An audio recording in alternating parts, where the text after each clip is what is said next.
All right, let's jump right in. Today, we're doing a deep dive into AI in Sweden. Sounds exciting. It is, especially with this new report we have. Oh yeah, the AI Commissionens Färdplan för Färage. That's the one. Fresh from the Swedish government, just November 2024. It's their guide to navigating AI, basically. Exactly. So imagine you're trying to figure out what AI is doing in Sweden. The wins, the struggles, all of it. This report is kind of like our roadmap. And to be honest, it's a bit of a wake-up call. Oh, how so? Well, the Commission, they're pretty blunt. They're saying Sweden could fall behind. Really? Even with all their tech reputation? Yeah, they have potential, sure, but the report uses this metaphor of a hospital. Okay. Like it's in emergency mode. That's how they see Sweden's AI situation right now. Emergency mode. That's intense. It is. They're saying the country needs to act fast. But it's not all doom and gloom, right? There's got to be a way forward. Right, definitely. They see a path, but it needs to be centralized, coordinated. So less like a leisurely stroll and more like all hands on deck. Exactly. They want Sweden to use AI to really improve things. Make life better, you mean? Yeah, like daily life, making systems run smoother, even boosting the welfare system. Ambitious. But you mentioned challenges earlier. What's standing in their way? Well, they pinpoint 3 big roadblocks. Let's hear them. What's the first hurdle? Data access. Even in tech-savvy Sweden, data's all over the place. Not enough data. It's more like conflicting rules and data scattered everywhere. Ah, so startups especially are having trouble getting what they need. Especially them, yeah. It's like trying to bake a cake with ingredients in different cities. Makes sense. Okay, what's roadblock number 2? A skills gap. Big chunk of the population, they just don't get AI. Meaning? Basic AI literacy is missing. So imagine AI is everywhere, but people don't know how to use it. That's a problem, yeah. Limits what AI can actually do for them. Exactly. It could lead to people being left out, opportunities missed. And probably breeds mistrust of AI, too, if people don't understand it. Oh, absolutely. Now, the third roadblock, this one might surprise you. Hit me with it. It's their governance model. You mean how Sweden's run? But isn't that supposed to be efficient? Usually, yes. Yeah. Very decentralized. Decisions are made locally a lot of the time. I see where this is going. Too slow for the pace of AI. You got it. Report says it's not agile enough for something this fast evolving. So they need to find a balance. Be faster, but not upend their whole system. Exactly. Now, on top of these 3, there's some infrastructure issues too. Let's dive into those. I'm ready for some surprises. What's first on the list? You might chuckle, but it's electricity. Really? Back to basics. AI uses a ton of power. Sweden's got to keep up with that demand. And it's not just about having enough, right? It's got to be reliable, green. Exactly. Otherwise, companies might just move somewhere with cheaper energy. Makes sense. Okay, what else needs a boost? Their mobile networks, specifically 5G coverage. Huh, that's unexpected. I thought Sweden was usually ahead of the curve on mobile tech. They are, generally, but the report calls out lag here compared to other countries. What's the holdup then? Why is that such a big deal for AI? It all comes down to latency, that delay in data transfer. Ah, so tiny delays, but those add up when AI needs to work in real time. Right. Like, imagine surgery done remotely with AI assistance. Even a millisecond matters. Or a factory floor with AI controlling things. Any hiccup could be disastrous. Exactly. So they need that low latency for future AI applications to really work. So it's not just about speed, it's about that instantaneous data flow. Exactly. Now, thankfully, the report doesn't just complain. It offers solutions. Let's hear them, starting with Supercomputers. They need more investment there. supercomputers. I mean, I know they're powerful, but why are those so crucial for AI? They're the brains of the operation, basically. Yeah. Handling the massive data AI needs. So to train AI models to run them, you need that heavy-duty processing power. Exactly. And they're not stopping there. They propose getting an AI factory. An AI factory? What is that, like a giant robot-making facility? Not quite, no. It'd be EU funded, based on their upcoming supercomputer Arrhenius. Okay, I'm following. This factory would give smaller companies access to that expensive computing power. So they can compete, innovate, even if they can't afford their own supercomputer? Exactly. A bit like a shared workspace, but for serious AI development. Smart. But we were talking about data access earlier. How do they fix that mess? Well, they call for a pretty big regulatory change. They want to flip the script. Flip the script how? Right now, data sharing between government agencies is mostly restricted. Unless there's a specific reason to share, it's locked up. Makes sense. Privacy and all. Yes. but it slows things down for AI. They want the default to be open.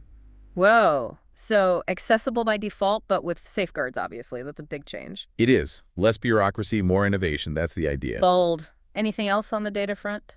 They want to try a framework law to streamline all the messy data rules. Ah, so instead of 100 different regulations, one clear set that makes sense. Exactly. And, get this, they even suggest looking at GDPR again. GDPR, the EU's big privacy law, are they trying to loosen that up for AI's sake? They know it's important for privacy, but they want to make sure it's not holding back progress. Right, gotta strike that balance. Data for good, but not at the cost of people's rights. Exactly. And then there's that whole skills gap we were talking about. Right, not enough people who speak AI, so to speak. How do they tackle that? They're big on folk building adult education, basically. Okay. Imagine AI courses for everyone. No matter what you do, you can learn about AI. Upskilling the nation, making Sweden AI literate top to bottom. I like it. Exactly. And they want to bake AI into all university programs, not just the techie ones. So whether you're studying art or law, you get some AI understanding built in. Smart move. Right. So it's future-proofing the workforce, making sure graduates are ready for an AI world. And what about the people already working? Any plans for them? Oh, yeah. The report suggests government-backed training to upskill the existing workforce, too. It's a multi-pronged attack, then. Educating the public, equipping students, upskilling workers. Precisely. But it's not just about individual skills. They want AI in the government, too. Interesting. What do they have in mind there? They think AI can make public services way better, more responsive to people's needs. Okay, less bureaucracy, more efficiency. I'm getting the picture. How do they plan to do that? One idea is a central AI workshop. It'd provide technical expertise to all government agencies. Ah, so a one-stop shop for all things AI, helping the government actually use this technology effectively. Exactly. Giving them the tools, resources, know how to integrate AI into their work. So data access, computing power, skills development, and even AI in government. Anything else? One more big one. Collaboration, both within Sweden and internationally. Makes sense. AI is too big for any one country to handle alone, right? Exactly. They want Sweden active in shaping EU AI strategy and regulations. So having a seat at the table, making sure their voice is heard in those big decisions. Right. And also investing more in EU-funded research, tapping into that shared knowledge pool. Makes sense. Global problems need global solutions. Exactly. And they're not just looking at the EU. Learning from global leaders is key, too. Like who? The US, for example. Yeah. Especially when it comes to things like ethical guidelines for AI. Ah, so making sure AI development is responsible, safe, beneficial for everyone. Precisely. It's about working together to make sure AI's future is a good one. Okay, this report is clearly packed with ideas, but there was one that really caught my eye. Which one? The Swedish health model. It sounds incredibly ambitious, almost futuristic. Ah, yes, that's where things get really interesting. They're talking about a national health bank. Okay, a bank, but for health data. I'm intrigued. Exactly. Imagine all of Sweden's health data, all digitized in one place. Wow, that's a massive amount of information. And they want to use AI to do that with it, exactly. This is the really sci-fi part. They want to build an AI system that can revolutionize healthcare. Revolutionize how? By making diagnoses and treatment plans personalized, tailored to each individual. So instead of a one-size-fits-all approach to medicine, it's about precision, individual care. You got it. No more guesswork. The AI analyzes your whole history, finds the best approach for you. That's incredible. And they're really serious about doing this. Oh, yeah. It's a key part of their vision. They see it as a game changer for healthcare, not just in Sweden, but globally. Bold. But I can already hear people's concerns about privacy with all that data. Oh, the report addresses that head on. Ethics and regulation are built into their proposal. Let's hear it then. How do they plan to keep people's health data safe and private? First off, they want an independent foundation to oversee this whole project. So not the government directly, not a private company, but a dedicated body. Right. And the foundation would have a diverse board. Medical experts, ethicists, even patient reps. Checks and balances, making sure everyone's voice is heard. I like it. Anything else? They also propose a separate regulatory committee, the KHE. KHE. Stands for Committee for Health Data and Ethics. They'd create a whole new legal framework. Specifically for this project, building on GDPR and making sure everything's above board. Exactly. They're not messing around. They know this is sensitive stuff. Rightfully so. Now, this all sounds expensive. How are they planning to pay for this? They estimate about 5 billion kroner for the first 5 years. A hefty chunk of change. That's about 4% of their annual healthcare budget. They must be pretty confident in this plan. They are. They believe the long-term benefits justify the cost. Better health, global leadership.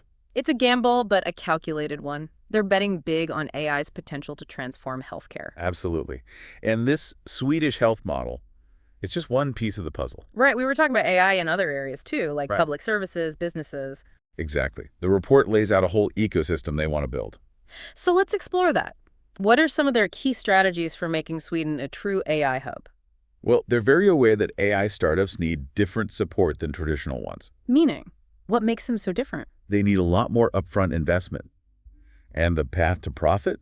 It's longer, riskier. Right, AI is cutting edge. It takes time to develop, to find the right applications. Exactly. So they propose more government funding, specific support for these startups. Especially for those with really disruptive tech, the ones that could change everything. You got it. They want to nurture those high-risk, high-reward ideas. Makes sense. Create the space for those game-changing innovations to happen. What else? One interesting idea. A national coordinator for large language models, just for Swedish. We have language models, though, ChatGPT and all those. Why do they need their own? Those are mostly trained on English text. Their Swedish isn't bad, but it's not perfect. So nuances are lost, slang, dialects, things that are uniquely Swedish. Exactly. They need those high-quality Swedish models for AI to really understand their language. For translations, for AI tools designed specifically for Swedish speakers. Makes sense. Right. And it's not just language. They're thinking about market competition, too. Meaning, They don't want a few big tech companies controlling all the AI. They like open source. where the code's freely available, anyone can use it, build on it. Democratizing AI, basically. Exactly. More players, more innovation, and they see a big role for the government here. Not controlling AI, but fostering collaboration. Exactly. Getting companies, universities, research institutions all working together. Breaking down those silos, sharing knowledge, speeding up progress. Right. They even suggest using government money to incentivize these cross-sector projects. So a more collaborative, interconnected AI ecosystem.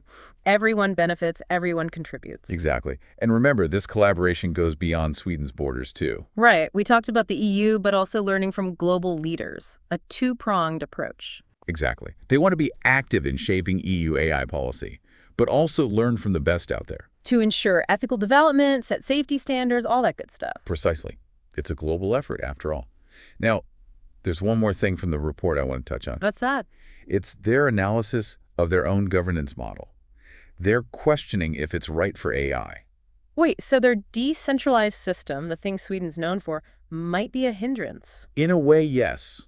They say AI needs a more centralized, coordinated response. Because decisions made locally might be too slow, too fragmented for AI's rapid pace. Exactly. Different agencies doing their own thing, national goals clashing with local ones. It's like trying to herd cats. They need to find a way to get everyone on the same page. Right. And that's where the report gets really interesting. It offers solutions. Let's hear them. How do they propose to bridge this gap between their structure and AI's needs? First, they urge the government to adopt a clear national AI strategy, like a roadmap. Using this report as a guide, essentially. Makes sense. Exactly. And they want a dedicated task force housed right in the Prime Minister's office. So a central command center coordinating everything across all the different agencies. Precisely. No more silos, everyone working together towards the same goals. But it's not just about structure, is it? It's also about mindset. You got it. They're calling for a cultural shift within the government. From slow and steady to more agile and experimental. Exactly. They want agencies to embrace new tech, take risks, not be afraid to fail. And to ensure that the people actually using these tools know what they're doing. Right. More training, more education for government employees so they're comfortable with AI. Making sure they're not just using the tools, but understanding how they work, how to use them effectively. Precisely. And one more crucial thing. They want public agencies to talk to citizens. To get their input on AI development, their concerns, their ideas. Exactly. It's about transparency, inclusivity, making sure AI serves the people, not the other way around. A holistic approach, then. Changing mindsets, upskilling the workforce, listening to the public. Exactly. It's about ensuring AI is used in a way that benefits all Swedes. Well, this deep dive into their AI roadmap has been really eye-opening. I agree. They've got a bold vision, a willingness to look inward and adapt. It's impressive. Definitely. They're not shying away from the challenges. They're facing them head on. But before we move on to the next part of our discussion, where we'll look at how Sweden stacks up globally and how AI is playing out in everyday life there's one more piece of this report I want to unpack. Ah, yes. Their analysis of the Global AI Index. It's their report card, essentially. Time to see how they score then. It ranks countries on their AI game, across 7 key areas. 7. Okay, lay it on me.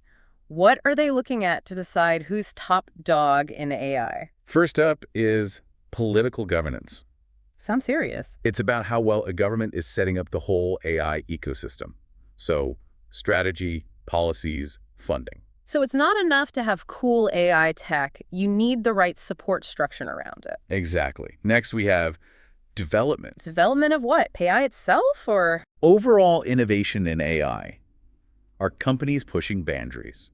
Research institutions doing cutting-edge stuff? So a country's got to have that vibrant AI scene, new ideas popping up all the time. Right. Then there's infrastructure. Ah, the nuts and bolts. Data centers, internet speed, all that. Exactly. The physical and digital foundation for AI to actually work. Makes sense. Can't build a skyscraper on shaky ground. What else? Research?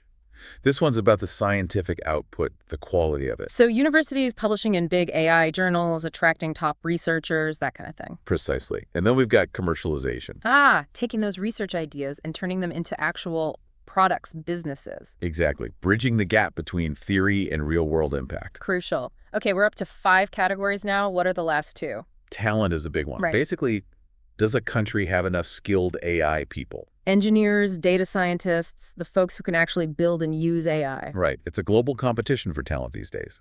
And lastly, operating environment. So that's the overall context, right? Like, are regulations favorable to AI, public opinion? Exactly. It's about creating the right atmosphere for AI to thrive. Okay, 7 categories. Got it. Now for the million-dollar question. How does Sweden stack up? Well, in the 2024 ranking, they come in at 15th place. Out of how many? Globally. A lot. So top 20 is pretty good, but But they've slipped a bit from previous years, right? I remember Yeah. reading that somewhere. you got a good memory. It's a bit of a mixed bag, honestly. Strengths and weaknesses. Let's break it down then, category by category. Where do they shine? Where do they need work? Their strongest showing is actually operating environment. Really? That's the overall context one, right? Yes. They snag 4th place globally there. Wow, top 5. That's impressive. What are they doing right in that area? It's a combo of things. Yeah. Good regulations, solid digital infrastructure, positive public opinion. So they've got the right foundation in place. The environment's good for AI to grow. Exactly. But there's a flip side to that coin, unfortunately. Their weakest area, by far, is political governance. The first category, right? The government strategy one. Yep. And they're way down at 57th place globally. Ouch, that's gotta sting. What's going wrong there? What's holding them back? The report says it's a few things. Lack of a clear national AI strategy, for one. So no unified vision, no roadmap for where they want to go with AI. Right. And not enough government funding for AI initiatives either. They're lagging behind and putting their money where their mouth is, so to speak. Exactly. Plus, their approach to AI policy is all over the place. Different agencies doing their own thing. So it's back to that fragmentation problem. No central coordination. You got it. They need to get on the same page politically if they want to improve. Okay, so operating environment is a high 5. Political governance needs a timeout. What about the rest? Infrastructure, they're 11th globally. Pretty good. Solid, but not spectacular. Any specific issues there? Digital infrastructure is strong, but they'll need to keep investing as AI demands grow. Makes sense. The more we use AI, the more power, the more data centers we need. Exactly. Research, they're 19th. Respectable. So they're doing decent research, but maybe not as much or as impactful as other countries. That's the gist of it, yeah. Then commercialization, they're 27th. Lower than I'd expect, honestly, given their tech reputation. What's the holdup there? They're good at generating ideas, but turning those into actual businesses, products, Yeah. that's where they struggle. Ah, so the research to market pipeline needs work. Lots of potential, but not enough follow-through. Exactly. Talent, they're 21st. Not terrible, but not great either, especially with the global fight for AI talent right now. Right. They need to attract and keep those skilled people, or they'll fall behind. Okay, 1 category left. Development. That's the overall innovation one, right? Yep. And they're 30th there. Yeah. Bit of a disappointment, to be honest. So they have the pieces. Good environment, decent infrastructure, some good research. But putting it all together, becoming a true AI powerhouse, that's where they're missing the mark. Okay, so we've seen the good, the bad, and the ugly. What's the plan going forward? The report sets some ambitious targets for 2030. They want to climb the rankings. Give them 6 years to shape up, basically. I like a challenge. So what are they aiming for? In political governance, they want to crack the top 20. From 57th to top 20, that's a huge jump. It's like going from amateur to Olympic athlete. It is. They'll need a complete overhaul of their approach. Infrastructure, they're aiming for top 10. From 11th, so a bit more achievable. Still requires investment, though. Definitely. And for development, where they're currently 30th, get this. Don't tell me. Top 10. Top 10. Ambitious, but it shows they're serious about becoming a true AI innovation hub. I can dig it. What about talent? They need those skilled people, so. They're aiming for top 15 there. Up from 21st. Still work to do, but it's a start. Okay, so specific goals for those categories. What about the other three? Research, commercialization, and operating environment. Their goal for those is more general. Mm. Maintain or improve their ranking. So no backsliding allowed. They're acknowledging their strengths, but pushing for more. Exactly. It's about continuous improvement, staying competitive in the global AI game. Okay, ambitious goals all around. But I'm curious, how do they plan to actually achieve all this? Well, the report gets into some really specific projects and initiatives. One big focus is healthcare, for example. Right, we were talking about that Swedish health model earlier, the National Health Data Bank. Exactly. It's a flagship project for them. They truly believe it can revolutionize healthcare. Let's rewind a bit and dive deeper into that. This health bank, what exactly is it? Imagine all the health records in Sweden, digitized, all in one place. That's a gold mine of information, but also kind of scary, privacy-wise. They know that. That's why the whole ethics and regulation part is so important to them. Right, we talked about the independent foundation, the KHE, all those safeguards. Exactly. But the goal is to use this data to build a powerful AI system. And this AI would. Personalized healthcare. Imagine diagnoses and treatment plans tailored to you, your history, your genetics. No more guesswork, no more one-size-fits-all medicine. It's about precision, individual care. You got it. They want to move away from treating symptoms and focus on preventing illness altogether. Wow, that's ambitious. But using AI to analyze all that data, they might actually pull it off. That's the hope. It could lead to breakthroughs we haven't even imagined yet. New drugs, new therapies, maybe even curing diseases we thought were incurable. Exactly. But even beyond the medical breakthroughs, think about the everyday impact. Like what? Faster diagnoses, more accurate treatments, fewer hospital visits, lower healthcare costs. It sounds almost too good to be true. But they're really putting their money where their mouth is on this. Oh yeah, 5 billion kroner is a serious commitment. They see it as an investment in the future. A future where Sweden's a global leader in AI-driven healthcare and Swedes are healthier. Bold move. Absolutely. But the Swedish health model, it's just one example. Right. They're looking at AI in other areas too, like making the government itself more efficient. Exactly. And that's where we start to see how AI is already impacting daily life in Sweden. Okay, let's shift gears then. From the big picture to the everyday. How's AI changing things for regular Swedes? It's kind of sneaking in everywhere, you know. Not always in the big flashy ways you might think. So, less robots taking over, more like AI making things run smoother behind the scenes. Exactly. Improving those everyday processes we don't even think about. Okay, I'm intrigued. Where are we seeing these subtle AI wins in Sweden? Well, the public sector is a good place to start. Remember that AI workshop the report recommended? To help government agencies get up to speed on AI. Yeah, I remember. It's already having an impact. We're seeing some really cool applications pop up. Like what? Give me an example of how AI is making a difference in people's lives. Take the Swedish Public Employment Service, Arbetsförmedlingen. They're using AI to match people with jobs. Okay, but job boards have been around forever. What's so AI about that? It's not just listing jobs, it's actually analyzing your skills and experience. So it's more like a personalized recommendation engine. Exactly. It's like having a career counselor in your pocket, but powered by AI. So instead of sifting through endless job postings, you get tailored suggestions. Right. And it can even identify skills gaps and recommend training programs to fill those. So it's not just about finding a job today, it's about preparing for the jobs of tomorrow. Precisely. It's a proactive approach to career development, powered by AI. I like it. What other areas are they using AI to improve public services?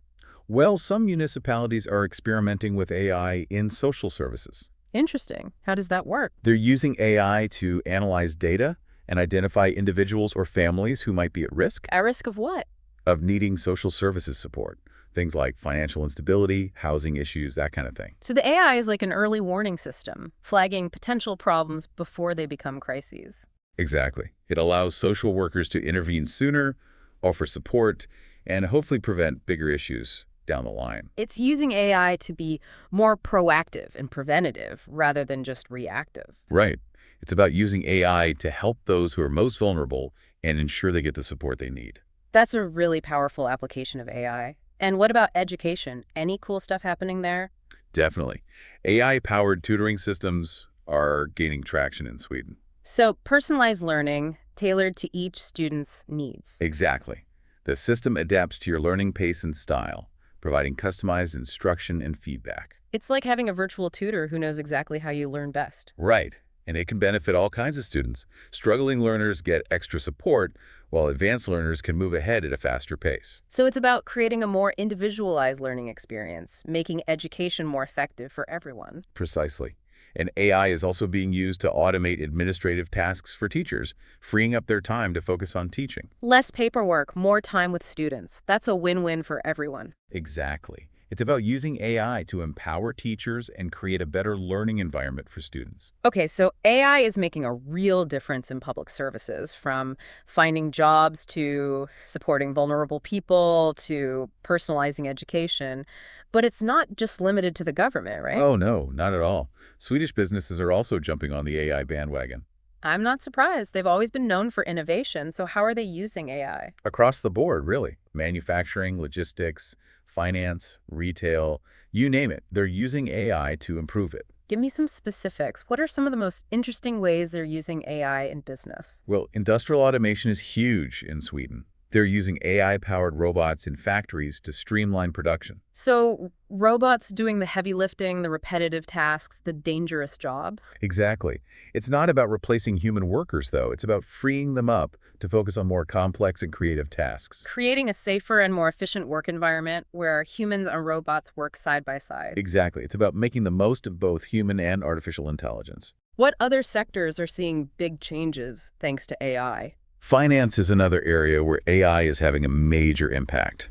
Banks are using it for fraud detection, risk assessment, even personalized financial advice. So it's about making financial services more secure, more efficient, and more tailored to individual needs. Precisely. And then there's retail. AI is changing the way people shop, both online and in physical stores. Okay, tell me more about that. How is AI shaping the retail experience in Sweden? Well, think about those personalized product recommendations you see online. That's AI at work. Right. The algorithm knows what you've bought before, what you've looked at, and suggests things you might like. Exactly. And it's not just online. Some stores are using AI-powered systems to personalize the in-store experience too. Like what? Virtual shopping assistants that help you find what you need. Exactly. And AI can also be used to optimize pricing strategies, ensuring retailers are competitive while also maximizing their profits. So it's about using data to make smarter decisions, to create a more efficient and profitable business. Right. And ultimately, it's about providing a better experience for the customer. More convenience, more personalization, more value. It's a win-win for everyone. Exactly. And as AI technology continues to develop, we can expect to see even more innovative applications in retail and across all sectors of the Swedish economy. Well, this has been a fascinating deep dive into AI in Sweden. We've covered a lot of ground, from their national strategy and ambitious goals to the everyday ways AI is impacting the lives of Swedes. It's been a great conversation. It really has. It's clear that Sweden is taking a thoughtful and comprehensive approach to AI, recognizing both its potential and its challenges. They're investing in research, building infrastructure, developing their workforce, and having those tough ethical conversations. They're not just following the trends, they're shaping them. And that's what makes their journey so interesting to watch. Absolutely. It's a reminder that AI is not just about technology, it's about people. It's about using this powerful tool to create a better future for everyone, and that's something we can all get behind. I completely agree. Well, that brings us to the end of our deep dive into AI in Sweden. We hope you've enjoyed this exploration, learned something new, and maybe even been inspired to think differently about the role of AI in our world. Thanks for joining us.